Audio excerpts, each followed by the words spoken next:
Audio Jungle.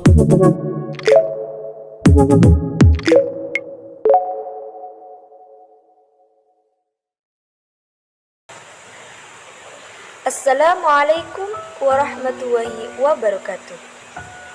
Alhamdulillahirabbil alamin. Assalatu wassalamu ala asyrafil anbiya'i wal mursalin sayyidina Muhammad wa ala alihi wa sahbihi ajmain. Amma ba'du. Ana Anisatul Mufidah Ar-Raqmunin U 2019-3063. Jalastu fil faslil lugha al-arabiyah wa atbuha ats-tsalitsah. Al-an uridu an ukarrir al-madah as-sabiqah tahta al-mawdu' ilmil aswad wa tarihiha ilmil aswad wa furihi wa durihi fid dirasatil lughawiyah.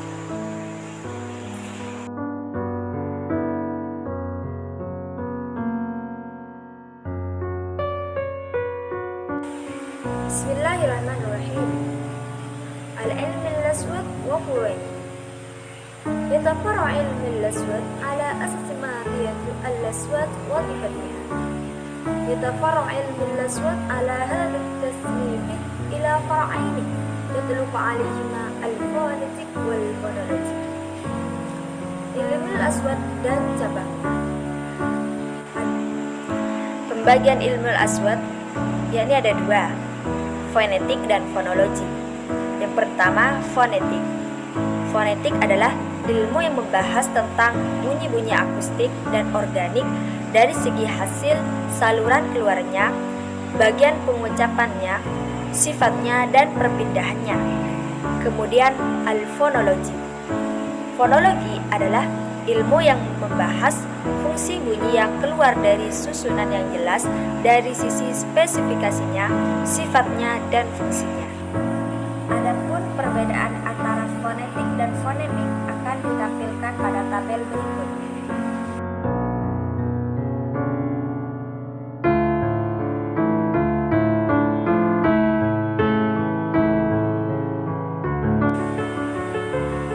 Fonetik terbagi menjadi 3 bagian. Yang pertama, fonetik artikulatoris, dan yang kedua, fonetik akustik, dan yang ketiga, fonetik auditoris.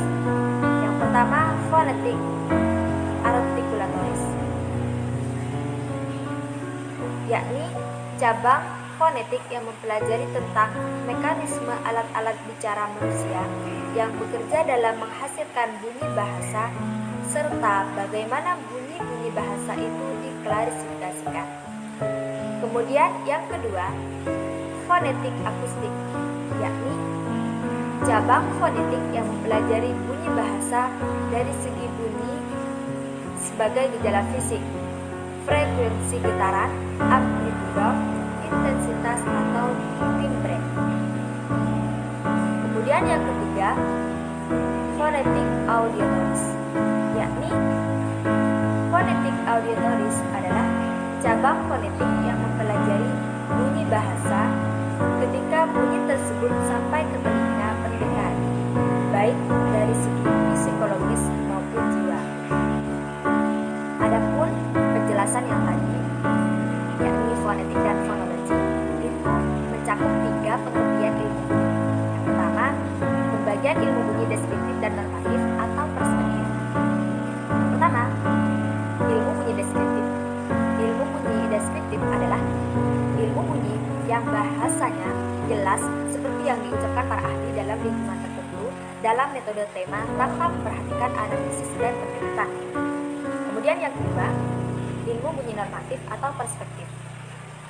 Ilmu bunyi ini adalah ilmu yang membahas bunyi bahasa yang jelas dalam lingkungan tertentu dan berkaitan dengan kaidah-kaidah dan pengertian-pengertian yang memungkinkan berhaluan padanya dalam pengucapan bunyi bahasa ini.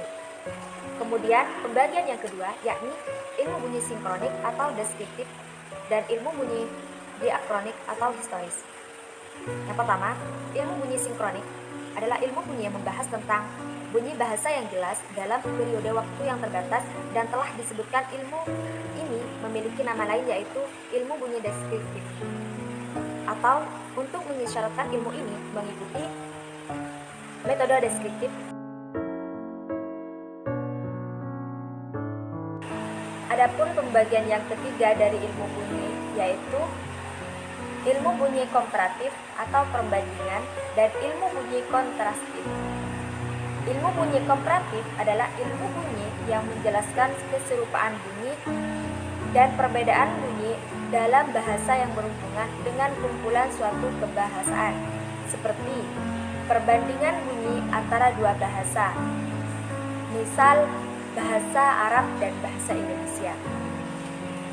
Kemudian yang kedua, ilmu bunyi kontrastif, yakni ilmu bunyi yang membahas suara bahasa yang terdiri pada kerangka bahasa berbeda dengan tujuan menemukan kesamaan dan perbedaan di antaranya. Contoh, bertemunya antara suara orang Arab dan suara orang Indonesia. Kedudukan ilmu aswad dalam pembelajaran bahasa.